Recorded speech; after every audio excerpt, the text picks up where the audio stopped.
Orang-orang Malaysia kagum dengan aset pertahanan Indonesia, yang mereka bilang jauh meninggalkan Malaysia. Pengamat militer Malaysia menyarankan, kerajaan Malaysia harus beli Iron Dome seperti Israel. Karena mereka tahu kekuatan Indonesia jauh lebih kuat daripada Malaysia. Jalan satu-satunya ya beli Iron Dome untuk bertahan, menangkis rudal balistik kan. Tapi orang Malaysia seperti biasa, mereka yakin kalau tentara udara Malaysia siap perang, Indonesia juga banyak kapal jet, tapi akan sulit untuk pemeliharaannya menurut mereka. Ada kabar terbaru, 2 hari lalu ada Panglima Tentara Malaysia berkunjung ke Jakarta. Katanya dalam rangka forum strategis kerjasama HLC Malindo, padahal HLC Malindo ini sudah jarang aktif. Tapi Panglima Malaysia tiba-tiba ke Jakarta ada apa? Mari kita simak video lengkapnya.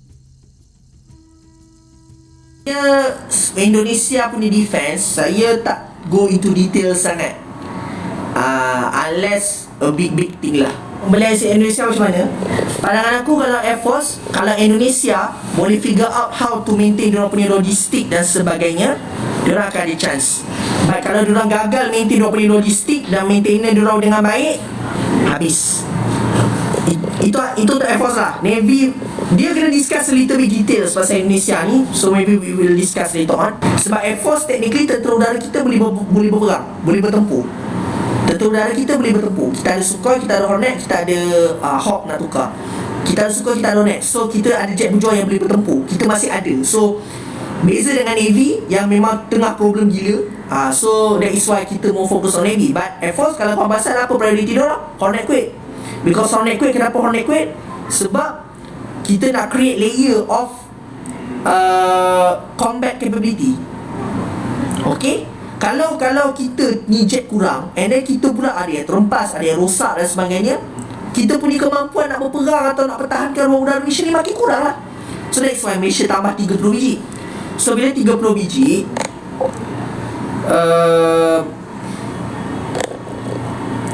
aku simple je. Komen yang duk kutuk-kutuk Malaysia daripada sebelum pun, aku will not tolerate. Aku mute serta-merta. Dia air defense ni dia penting untuk ada layer. Dia kena ada layer. Sebab tu kalau korang tengok Israel punya air defense, Israel punya air defense dia layer dia banyak. Dia ada arrow, dia ada David Sling, dia ada Iron Dome. Dia ada 5 layer. Dia ada THAAD lagi, dia ada jet tempur dia lagi. Korang tengok air defense Israel macam mana. Kami nak membantu tentera untuk bantu tentera push kerajaan untuk beli aset-aset ni supaya diorang bersiap sedia untuk berperang. Tengok Israel punya air defense, Arrow 3, Arrow 2, THAAD, David Sling, Barak, Iron Dome, ada 6. Macam tu. Kita kena ada proper way macam ni. Air defense kita kena proper. Tapi yalah, ini come with the cost. Korang compare pula bajet pertahanan Israel dengan bajet pertahanan Malaysia. Malaysia boleh bajet 22 bilion lebih je. Bajet pertahanan Israel dekat 80 lebih. Saya sendiri pun ada berbincang dengan rakan-rakan saya dekat Indonesia, and some of the analysis adalah daripada diorang. Orang militer Indonesia dengan orang Malaysia okey je. Kita orang sesama pendukung pertahanan, memang kita orang baik kan. Tak ada gaduh nak apa. Yang geng-geng Indonesia dekat Burung Biru baik gila. Even kita orang dalam group defense kita apa, ada budak-budak Indonesia memang baik gila. Sebab militer dia orang pun power. Saya banyak belajar daripada orang pasal Indonesia punya militer kan. So baik je. Sekarang ni dalam RMK 13 dan juga RMK 14, there are a lot of things going on because kita ada masalah aset usang yang sangat teruk. So sekarang ni banyak benda yang kita perlu beli. Dia bukan setakat MRCA. So sekarang ni kita tengah prioritize mana bajet yang perlu diutamakan. Sebab tu kalau korang tengok Malaysia fokus on MRSS, Malaysia fokus on LCA, Malaysia fokus on, kalau siapa tak tahu MRSS adalah kapal mothership untuk tentera laut di Raja Malaysia lah. Kapal mothership. Kita fokus on LCA batch kedua. Kita fokus on Merat, medium range air defense. Kita fokus on priority. Lepas tu kapal kita dah start fokus LCS, kita fokus LMS.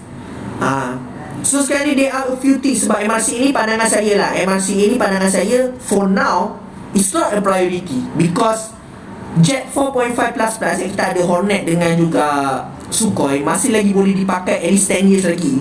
So if kerajaan nak hold back, saya faham.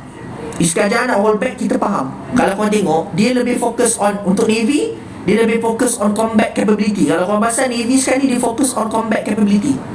Dia nak naikkan, dia nak banyakkan kapal-kapal tempur yang boleh berperang, boleh bertempur. Lepas tu korang tengok dia tambah kelas ADA, mungkin dia tambah FCS-20, LMS batch kedua, LMS batch ketiga. NCS pun dia tengah tunggu selamatkan projek, and sekarang ni dah siap dah sebuah biji, 1 biji, and tahun depan lagi siap lagi 2 biji. So kita fokus more on combat capability. Macam Air Force, dia fokus more on of course, first of all adalah layer of combat capability. Maksudnya second layer of defense lah, LCA, pesawat tempur ringan. Second, kita fokus on surveillance, ISR, perisikan, pemantauan, peninjauan. Lepas tu kalau korang tengok Malaysia beli radar, korang tengok Malaysia beli drone, kita fokus on that. Kementerian Kewangan tu, pejabat PM, ATM sekali tengah susun, tengah kita cakap ni, ATM tengah susun rolling plan 1, rolling plan 2. Kita tak tahu detail yet berkenaan pertemuan antara Jeneral Indonesia dan juga Malaysia. So we will see how it goes. Mesyuarat Jawatankuasa Peringkat Tertinggi Malaysia Indonesia HLC Malindo membahas usaha memperkukuh kerjasama termasuk mempertingkat kepercayaan melalui keterusan dan interaksi profesional antara Angkatan Tentera. Panglima Angkatan Tentera Malaysia ATM Jeneral Tan Sri Muhammad Nizam Jaafar berkata, inisiatif itu bukan hanya melalui platform rasmi tetapi turut diperluas kepada saluran tidak formal di semua peringkat pemerintahan bagi meningkatkan langkah membina keyakinan dan persefahaman. Okey, a few days ago, beberapa hari lepas saya ada terbang ke Pontianak di Kalimantan, Indonesia ni. So masa nak tunggu kebenaran nak take off tu, nampak sebiji benda Allah ni, nama dia actually UAV lah. UAV is Unmanned Aerial Vehicle. So dia memang dia macam ni lah, macam gambar kat belakang ni, dia actually dia drone lah sebenarnya. Dia drone yang besar lah.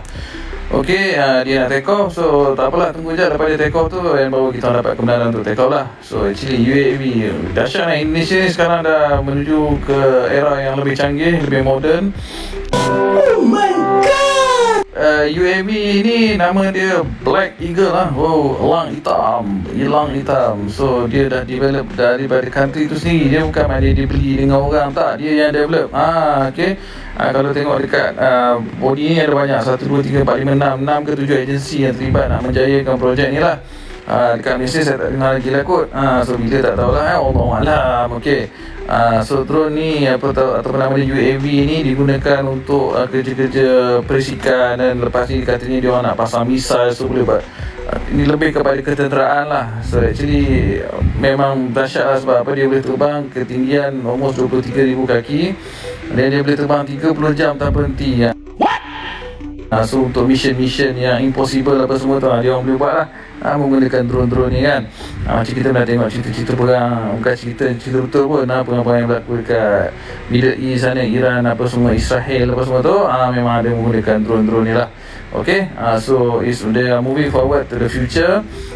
Sistem drone yang akan digunakan dalam itulah kerja-kerja ketenteraan ni lah. Hopefully Malaysia pun akan start lah. Jangan dikhawatir. Kuatir abah kau! Sampai di sini video hiburan dari tetangga kita Malaysia. Semoga Anda semua terhibur. Dan jangan lupa like dan subscribe channel ini, agar tidak ketinggalan info terbaru. Sampai jumpa di lain waktu. Wassalamualaikum warahmatullahi wabarakatuh.